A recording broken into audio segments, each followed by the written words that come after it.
नमस्कार. BMS second year अगततंत्र एवं विधिवैद्यक या विषयातील आज आपण डर्मॅटॉलॉजिकल मॅनिफेस्टेशन ऑफ विष किंवा पॉयझन हा टॉपिक पाहणार आहोत. त्याच्या नोट्स पाहणार आहे. त्यामध्ये सिलेबस कॉपीनुसार आपण सर्व पॉईंट्सचे नोट्स पाहणार आहोत. तर अगततंत्र या विषयाच्या NCISMच्या सिलेबस कॉपीनुसार डर्मॅटॉलॉजिकल मॅनिफेस्टेशन ऑफ विष ऑर पॉयझन ह्या टॉपिकच्या under contact dermatitis and its management, त्यानंतर सायन्स अँड सिम्पटम्स ऑफ अभ्यंग, लेपविष, वस्त्रविष, पादुकाविष, अभरणविष, त्यानंतर signs and symptoms due to cosmetics, chemicals, dermatological manifestation due to दुशीविष अँड गरविष आणि dermatological manifestation due to bites and stings हे सर्व पॉईंट्स येतात. तर त्याचे आपण नोट्स पाहूयात. तर सिलेबस कॉपीमधील आणखीन एका टेबलनुसार तुम्ही इथे पाहू शकता की जे आपण आता पॉईंट्स पाहिले ते सर्व पॉईंट्स हे मस्ट टू नोचे आहेत, म्हणजे येणारच आहेत व MCQ व SCQच्या दृष्टीने हा टॉपिक खूप इम्पॉर्टंट आहे. तर पाहूयात एक एक पॉईंट. सुरुवातीला कॉन्टॅक्ट डर्माटायटिस, त्याचे प्रकार आणि मॅनेजमेंट. डर्माटायटिस म्हणजे काय, तर general term for the condition that clauses inflammation of the skin. म्हणजे स्किनची कोणती पण कंडिशन असेल तर आपण डर्माटायटिस असं म्हणतो, इन्फ्लेमेशन ऑफ द स्किन. त्याचे एक्झाम्पल्स आहेत अटोपिक डर्माटायटिस आणि कॉन्टॅक्ट डर्माटायटिस. त्यानंतर कॉमन सिम्पटम्स काय दिसतात, तर रेड रॅशेस, ड्राय स्किन आणि इचिनेस.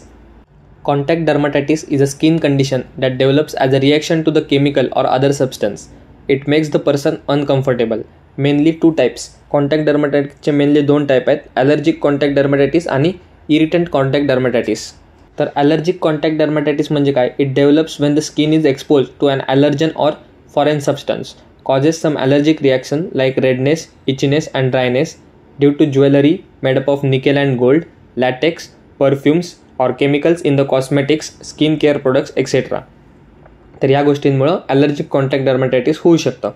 याचाच नेक्स्ट टाईप आहे irritant contact dermatitis. Most common type of dermatitis आहे. Occurs as a result of contact with the substance that is directly toxic to your skin. Occurs in the first exposure due to chemicals including industrial cleaning products, solvents आणि detergents. म्हणजे हे केमिकल्समुळे होतं, त्याला इरिटंट contact डर्माटायटिस असं म्हणतात. Next ह्याचं clinical presentation. Both type of dermatitis can present 3 morphological patterns, acute phase, sub acute phase आणि chronic phase. Acute फेजमध्ये लक्षणं काय दिसतात, तर इरिथमिया, इडिमा, टेंडरनेस, उजिंग आणि क्रस्टिंग. सब ॲक्यूट फेजमध्ये क्रस्ट, स्केल, हायपर पिगमेंटेशन आणि क्रोनिक फेजमध्ये लायचनिफिकेशन. नेक्स्ट डायग्नोसिस कसं करायचं, तर कंप्लीट मेडिकल हिस्ट्री घ्यायची, त्यानंतर physical examination, reviewing the symptoms, त्यानंतर पॅच टेस्ट करायची to confirm the diagnosis, skin culture आणि स्किन बायोप्सी. तर ह्या काही टेक्निक्स होतात ज्याच्याने आपण डर्माटायटिस डायग्नोज करू शकतो. नेक्स्ट आहे कॉन्टॅक्ट डर्माटायटिसचं management. Avoid the known allergies, wash the exposed area of the skin immediately after the exposure, take medicines which help in relief of symptoms and medications like anti itching creams, topical और oral antihistamines, corticosteroids etcetera. Next आहे dermatological manifestation due to bites and stings. त्यामध्ये किटाविष, तीक्ष्ण किटा असेल तर शोफ, ग्रंथी, दद्रू, विसर्प, किटिबा आणि मंडलाकार पिटका. मंद किटा असेल तर पितका, कोट आणि कंडू. त्यानंतर सर्पविषामध्ये दर्विकर सर्पामध्ये कृष्णशोणित आणि पिप्पलिका. मंडलीमध्ये पित्तशोणित, पिवळसर त्वचा आणि परिदाह. राजिमांमध्ये पांडुशोणित आणि रोमहर्ष. वृश्चिक विषामध्ये दाह, स्वेद, शोफ आणि स्फोट. आणि लुताविषामध्ये वातिकमध्ये परुष आणि श्यावर्ण. पित्तजमध्ये रक्तपित्तब, क्लेदी. त्यानंतर कफजमध्ये कठीण आणि कंडू. नेक्स्ट मुशिक विषमध्ये ग्रंथी, शवथू, कोठ आणि मंडलानी. आणि अलर्क विषामध्ये विदाह, राग, रुक, पाक, शोफ आणि स्फोट. तर हे होते डर्मॅटॉलॉजिकल मॅनिफेस्टेशन ड्यू टू बाईट आणि स्टिंग्स. म्हणजे जर काही चावलं किंवा डंक मारला तर हे मॅनिफेस्टेशन्स होतात स्किनवरती. नेक्स्ट आहे आयुर्वेदा आणि डर्माटायटिसचा संबंध. In Ayurveda contact dermatitis can be correlated as udarda. म्हणजे आयुर्वेदामध्ये कॉन्टॅक्ट डर्माटायटिसला उदर्दशी संबंधित केलेला आहे. तर सुरुवातीला एक्सटर्नल फॅक्टर्स म्हणजे हेतुसेवन, दोषार विशेटेड म्हणजे दोष प्रकोप होतो, results in the skin manifestation, त्वचेच्या ठिकाणी दृष्टी होते आणि उदर्द उत्पन्न होतो. तर सिम्पटम्स काय काय दिसतात, रेडनेस, इचिंग, स्लाईट स्वेलिंग आणि rashes on the skin. Next part आहे त्याची ट्रीटमेंट. त्यामध्ये इंटरनल मेडिकेशन्स म्हणजे अभ्यंतर पानामध्ये मंजिष्ठा आदी कषाय, निंबादी कषाय, आरगवदादी कषाय, गुडुच्चे आदी कषाय आणि निंबादी चूर्ण. त्यानंतर एक्सटर्नल म्हणजे बाह्य उपयोगार्थ स्नेहपान, वमन, विरेचन, कषायधारा आणि रक्तमोक्षण. नंतर some internal medications according to Ayurveda on dermatitis. अजून वेगवेगळे कोणते आहेत तर लोद्र्यासादी कषाय, त्याच्यानंतर गुडुच्चे आदी कषाय, द्राक्षादी कषाय, दुष्यविषारी गुटिका आणि दशांग गुटिका. तर ही होती कॉन्टॅक्ट डर्माटायटिस किंवा उदरदची ट्रीटमेंट. सिलेबस कॉपीनुसार नेक्स्ट पॉईंट आहे विष. विष हे मुख्यतः 3 प्रकारात विभागलं आहे: स्थावर, जांगम आणि कृत्रिम. त्यानंतर वाग्भटांनी गरविषालाच कृत्रिम विष असं म्हटलेलं आहे आणि सुश्रुतांनी गरविषाचे अधिष्ठान वर्णन केले आहेत. तर सुश्रुतांनी कोणते सांगितलेत तर अन्न, पान, अभ्यंग, लेप, वस्त्र, पादुका आणि आभरण. अभ्यंग म्हणजे तर तुम्हाला माहिती आहे मसाज ऑइल. त्यानंतर लेप म्हणजे अप्लाय करणे, वस्त्र म्हणजे क्लोथ्स, पादुका म्हणजे फुटवेअर आणि आभरण म्हणजे ऑर्नामेंट्स, दागिने. तर ह्यात एक एक पाहूयात. सुरुवातीला अभ्यंग विष. विषाक्त तेल लक्षणे म्हणजे अभ्यंगासाठी वापरणारं तेल जर विषयुक्त असेल तर त्याला अभ्यंग विष असं म्हणतात.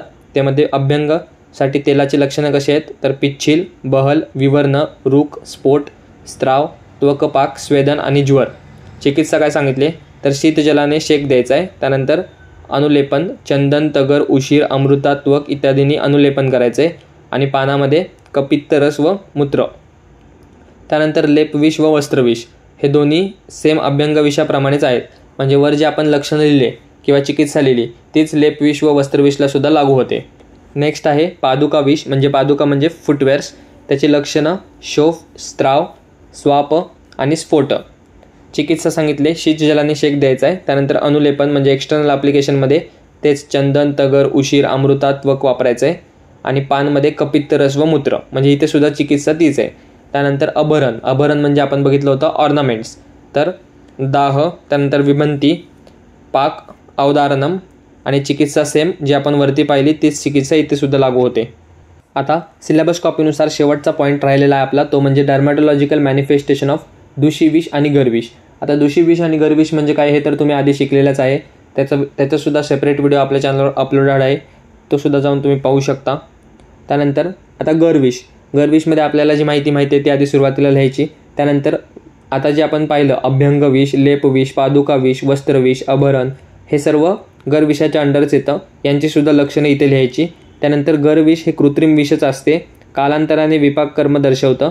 त्यानंतर विशेषतः अन्न पदार्थांवर शरीरात प्रवेश करतं, त्याला गरविष असं म्हणतात.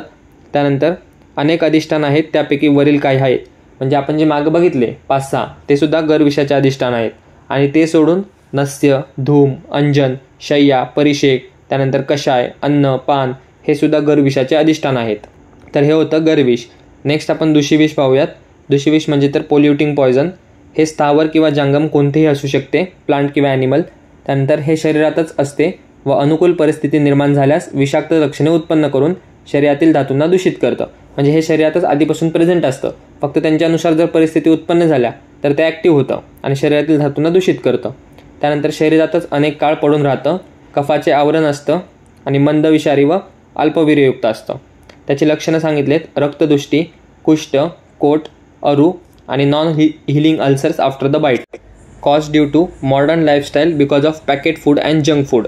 तर दूषिविष कशामुळे होतं तर मॉडर्न लाईफस्टाईलमुळे, जे आपण पॅकेट फूड खातो किंवा जंक फूड खातो त्यामुळे दूषिविष मॅनिफेस्टेशन निर्माण होतात. तर ह्या होत्या डर्मॅटॉलॉजिकल मॅनिफेस्टेशन ऑफ विष ऑर पॉयझन संबंधित संपूर्ण सिलेबस कॉपीनुसार नोट्स. व्हिडिओ आवडला असल्यास चॅनलला सबस्क्राईब करा, व्हिडिओला लाईक करा, तुमच्या इतर मित्रांमध्ये शेअर करा. भेटूया एका नवीन व्हिडिओमध्ये नवीन टॉपिकसोबत. धन्यवाद. So guys, subscribe Ayurveda Essence for more such videos. You will get all handwritten notes here.